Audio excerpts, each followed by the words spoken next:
18 अगस्त 2022 प्रातः मुरली। ओम शांति। बाप दादा मधुबन। आज बाबा ने सुनाया, मीठे बच्चे, तुम हो रूहानी सर्जन और प्रोफेसर। तुम्हें हॉस्पिटल कम यूनिवर्सिटी खोल अनेकों का कल्याण करना है। बाबा ने कहा, मीठे बच्चे, तुम हो रूहानी सर्जन और प्रोफेसर। बताओ, बाबा ने कितना बड़ा टाइटल दिया है। तुम्हें हॉस्पिटल कम यूनिवर्सिटी खोल अनेकों का कल्याण करना है। प्रश्न बाबा ने किया, बाप भी धर्म स्थापन करते और अन्य धर्म स्थापक भी धर्म स्थापन करते, दोनों में अंतर क्या है? बाप भी धर्म स्थापन करते और अन्य धर्म स्थापक भी धर्म स्थापन करते, दोनों में अंतर क्या है? उत्तर, बाप सिर्फ धर्म स्थापन करके वापस चले जाते हैं। शिव बाबा परम धाम से आते, ब्रह्मा के तन में प्रवेश करते, धर्म की स्थापना करते और वापस चले जाते। लेकिन अन्य धर्म स्थापक अपनी प्रारब्धि बनाकर जाते हैं, वह वापस नहीं जाते। बाप अपनी प्रारब्धि नहीं बनाते। अगर बाप भी अपनी प्रारब्धि बनाए तो उन्हें भी कोई पुरुषार्थ कराने वाला चाहिए। बाप कहते, मुझे बादशाही नहीं करनी है, मैं तो बच्चों की फर्स्ट क्लास प्रारब्धि बनाता हूँ। गीत है रात के राई, थक मत जाना, सुबह की मंजिल दूर नहीं है। ओम शांति। गीत जैसे कि बच्चों ने बनाया है। रात क्या है? कलयुग। सुबह क्या है? सतयुग। कलयुग को पार करते आ गए, बाप मिल गया, अब थक मत जाना। सतयुग आया कि आया। गीत का अर्थ तो और कोई जान भी न सके। बच्चे जानते अब घोर अंधियारा पूरा होता है। धीरे धीरे अंधियारा होता गया है। इस समय कहेंगे घोर अंधियारा।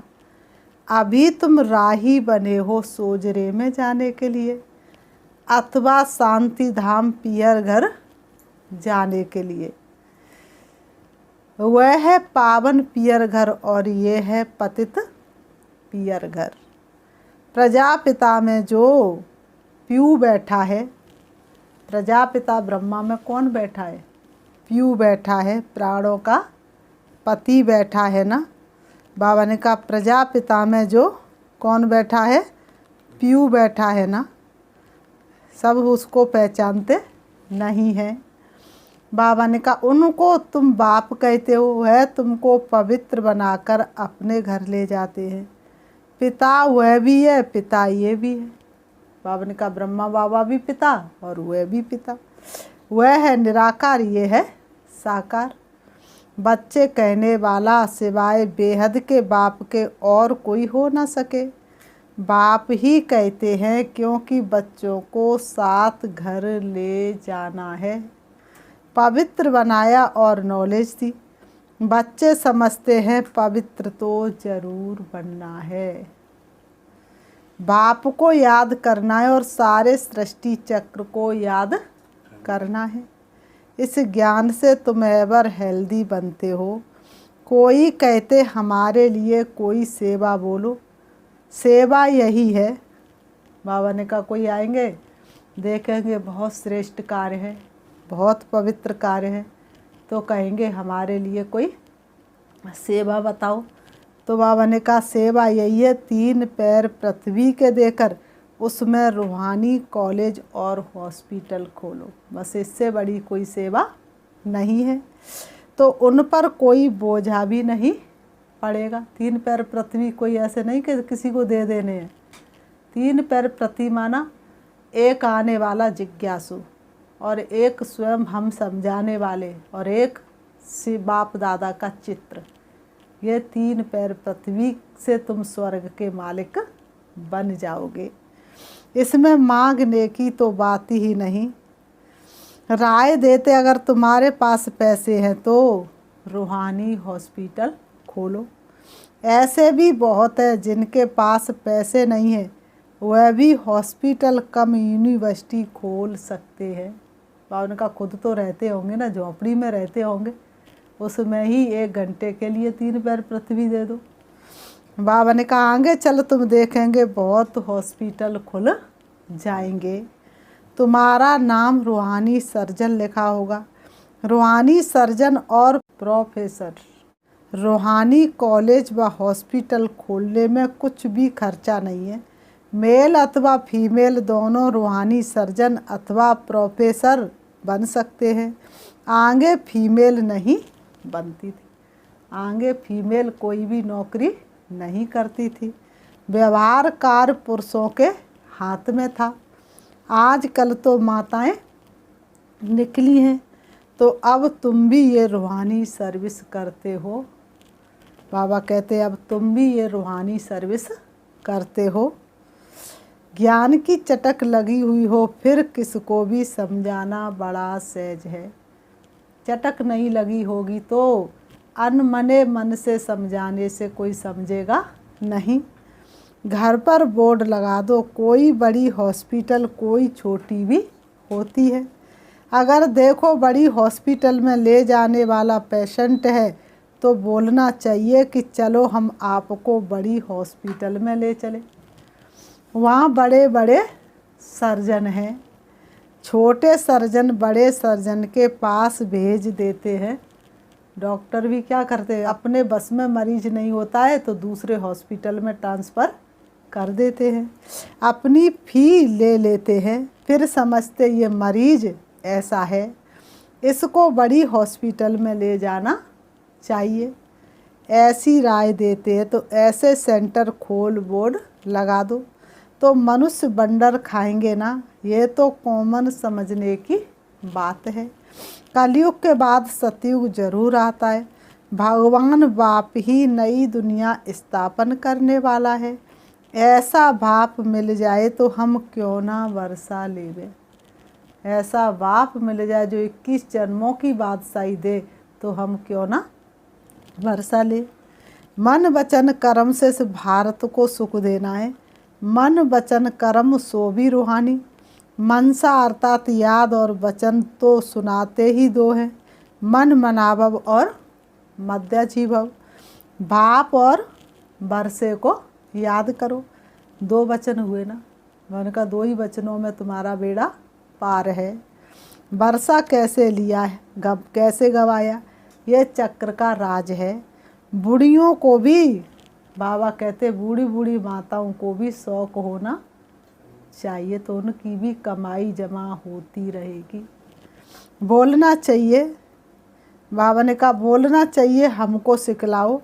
बूढ़े बूढ़े भी समझा सकते हैं, जो और कोई विद्वान पंडित आदि नहीं समझा सकते। तब तो नाम वाला करेंगे। बाबा ने कहा तब तो नाम वाला करेंगे। चित्र भी बहुत सहज है। कोई की तकदीर में नहीं है तो पुरुषार्थ करते नहीं है।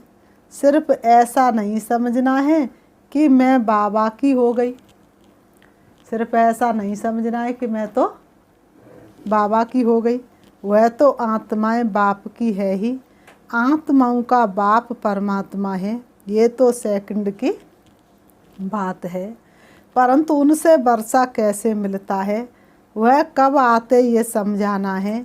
आएंगे भी संगम पर, ये तो सेकंड की बात है।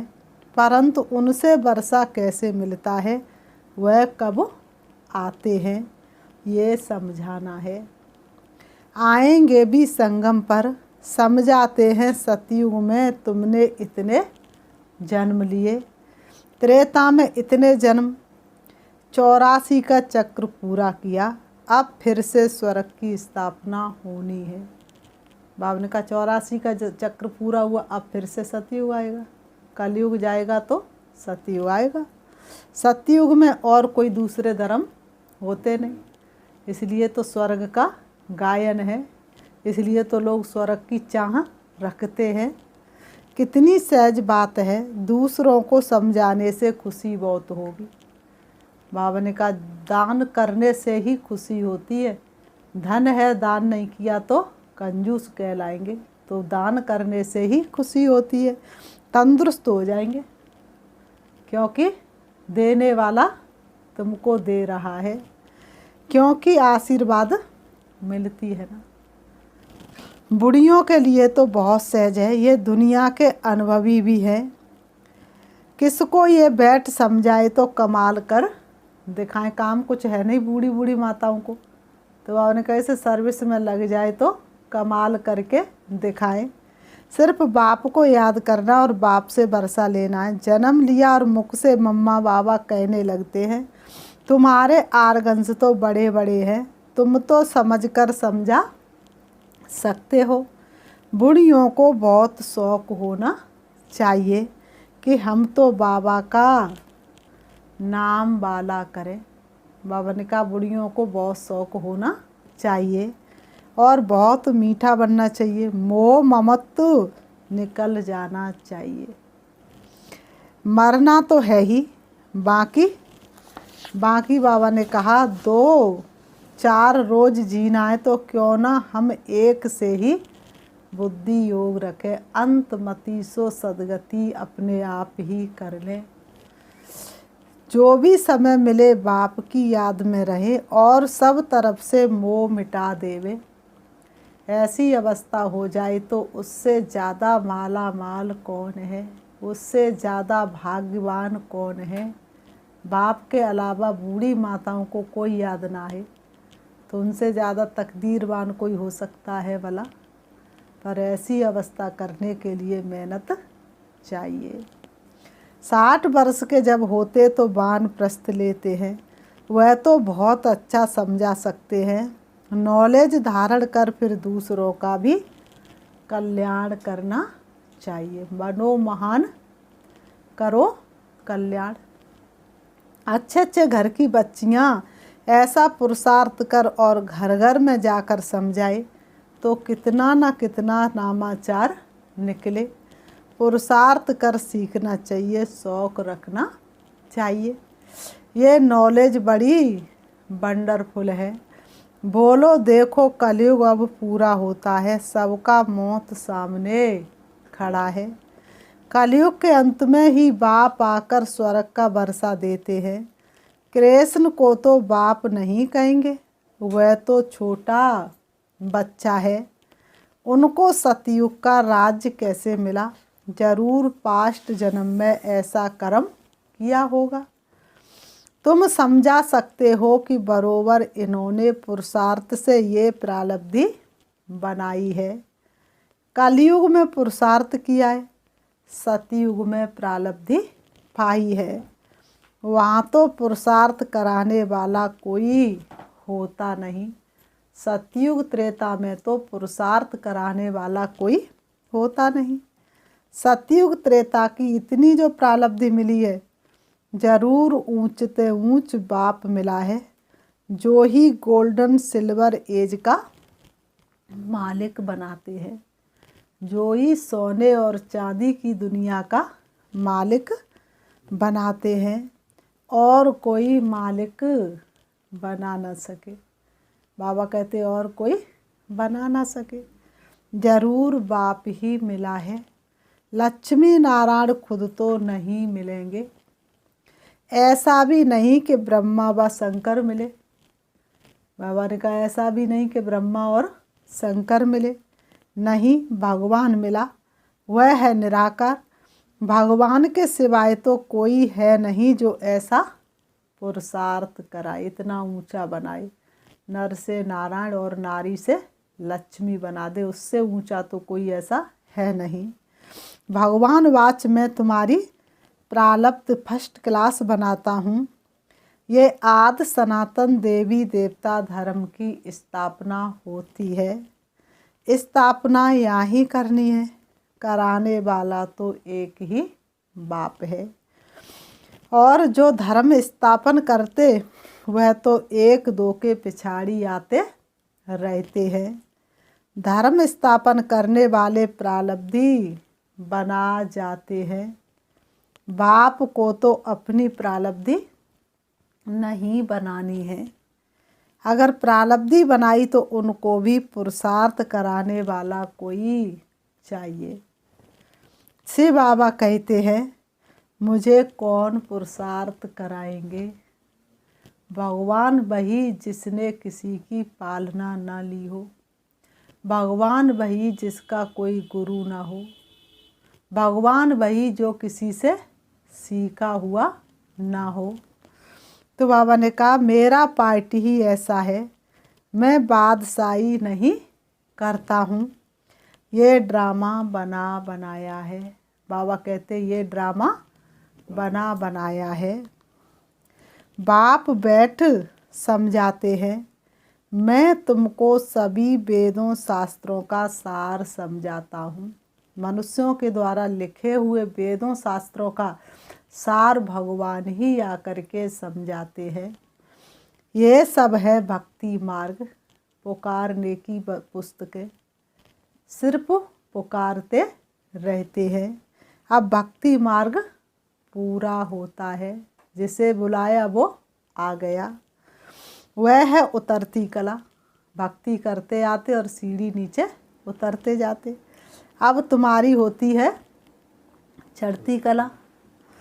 कहते हैं ना, चढ़ती कला और तेरे भाने सर्व का भला। तुम सतयुग में जाते हैं, सारी दुनिया जो अशांत है, शांति मांग रही है, वो जा कर के परम धाम में बैठ जाते हैं। तो सबका भला हुआ ना। सब मुक्ति जीवन मुक्ति को पा लेते हैं। फिर पीछे 16 कला से उतरते उतरते 9 कला में आना है। कोई कला फिर नहीं रहती। ग्रेड थोड़ा थोड़ा होकर लगता है। ये तो है बेहद की बात। अभी तुम संपूर्ण बनते हो। फिर त्रेता में 2 कला कम होती हैं। धीरे धीरे कला कमती होती चली जाती हैं। थोड़ा काला बन पड़ते हैं। इसलिए पुरुषार्थ सतयुग की राजाई के लिए करना चाहिए। कम क्यों लेवे? भगवान लुटा रहा है तो कम क्यों लेवे? बाबा ने संडे की मुरली में क्या कहा? कर्म योगी, कर्म करते हुए बाप की याद में लीन होना। जो ऐसे कर्म योगी बनते हैं, कर्म करते हुए बाप की याद में जो लीन हो जाते हैं, उनको बाप की एक्स्ट्रा मदद मिलती है। कम क्यों लेवे? परंतु सभी तो इम्तिहान पास कर नहीं सकते। जो 16 कला संपूर्ण बने, बच्चों को पुरुषार्थ करना और कराना है। इन चित्रों पर बहुत अच्छी सर्विस हो सकती है। बड़ा क्लियर लिखा हुआ है। बोलो बाप स्वर्ग की रचना रचते हैं, तो फिर हम नरक में क्यों पड़े हैं? ये पुरानी दुनिया नरक है ना, इसमें दुख ही दुख है। हंसते चेहरे 2-4 मिले और रोते चेहरे 1000 मिले। फिर जरूर नई दुनिया सतयुग आना चाहिए। बच्चे निश्चय बुद्धि हैं, यहाँ कोई अंधश्रद्धा की बात नहीं। कोई भी कॉलेज में अंधश्रद्धा की बात नहीं होती है। पढ़ रहा है बच्चा, पेपर देगा, जितने मार्क्स लाएगा उतना ही पद पाएगा। एम ऑब्जेक्ट सामने खड़ी है। उन कॉलेज आदि में इस जन्म में पढ़ते, इस जन्म में ही प्रारब्धि पाते हैं। यहाँ इस पढ़ाई की प्रारब्धि विनाश के बाद दूसरे जन्म में तुम पाएंगे। देवताएं कलयुग में आ कैसे सकते? बच्चों को समझाना बड़ा सहज है। चित्र भी बड़े अच्छे बनाए हुए हैं। झाड़ भी बहुत अच्छा है। क्रिश्चियन लोग भी झाड़ को मानते हैं, खुशी मनाते हैं अपने नेशन की। सबका अपना अपना पार्ट है।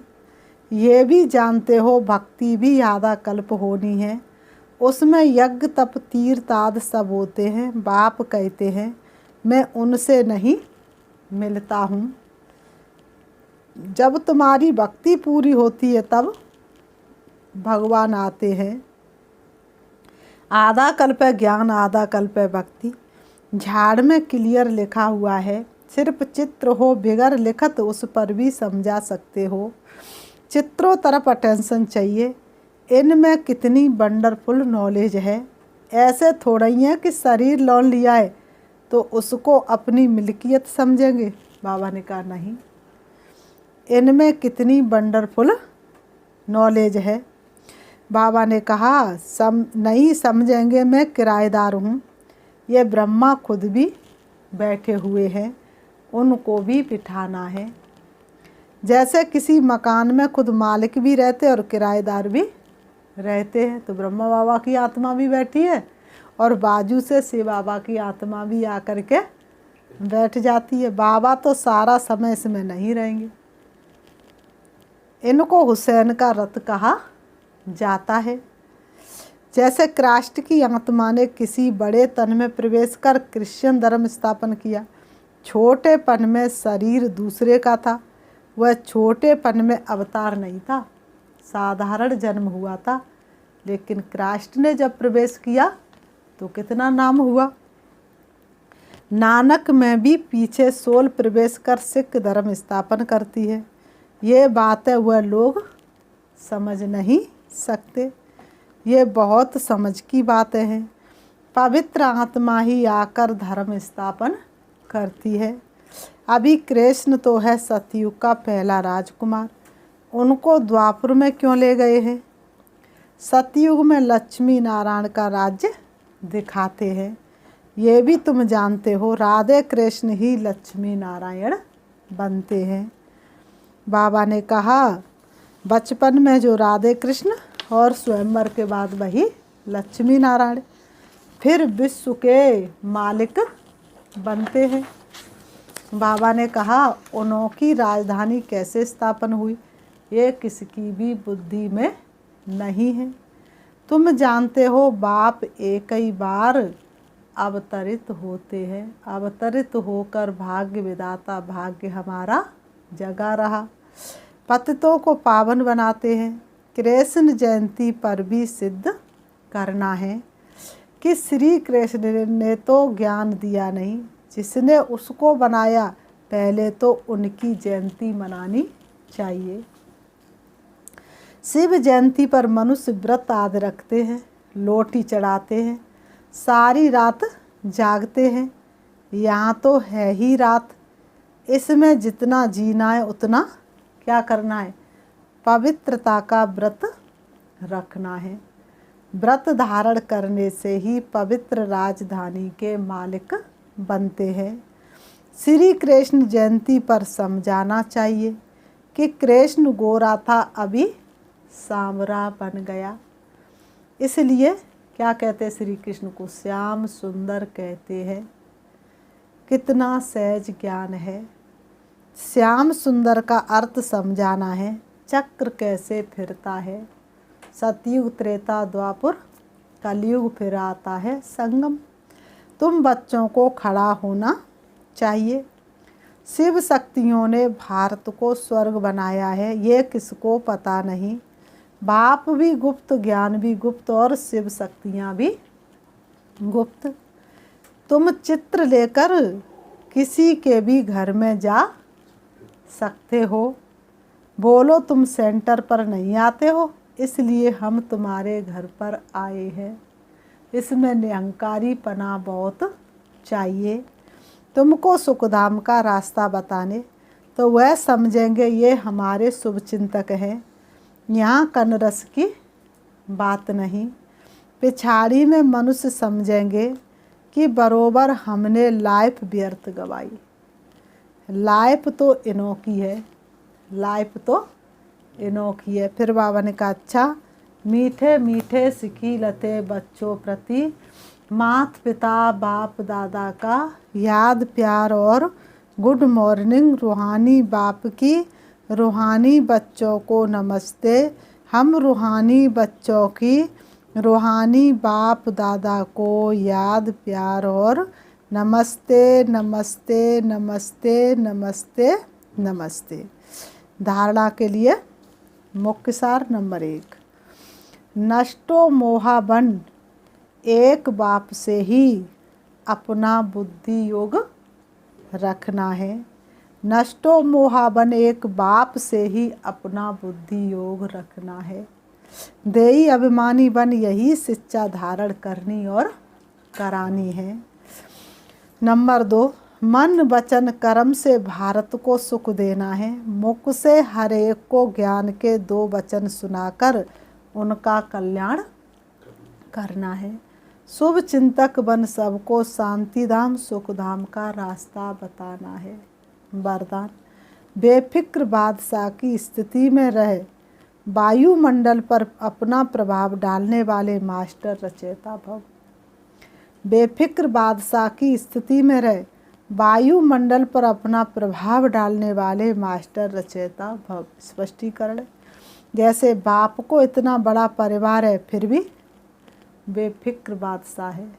बाप को किसी भी प्रकार की फिक्र है नहीं, सब कुछ जानते हुए देखते हुए बेफिक्र। ऐसे फॉलो फादर करो।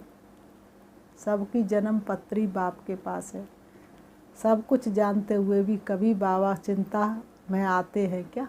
नहीं। वायुमंडल पर अपना प्रभाव डालो, वायुमंडल का प्रभाव आपके ऊपर नहीं पड़े, क्योंकि वायुमंडल रचना और आप मास्टर रचयिता हो। ऐसे नहीं उस स्थान पर तो मेरा योग अच्छा लगा है, वहाँ पर मेरा योग अच्छा नहीं लगा, क्योंकि वायुमंडल ही ऐसा था। खुशी का वायुमंडल नहीं था, इसलिए मेरे अंदर खुशी नहीं आई। बाबा ने कहा नहीं, तुम वायुमंडल के रचता हो, रचता का रचना के ऊपर प्रभाव हो। बाबा ने कहा कोई भी बात आए तो याद करो कि मैं विजयी आत्मा हूँ, इससे सदा बेफिक्र रहेंगे, घबराएंगे नहीं। स्लोगन, प्रसन्नता की छाया द्वारा शीतलता का अनुभव करो तो निर्मल और निर्माण रहेंगे।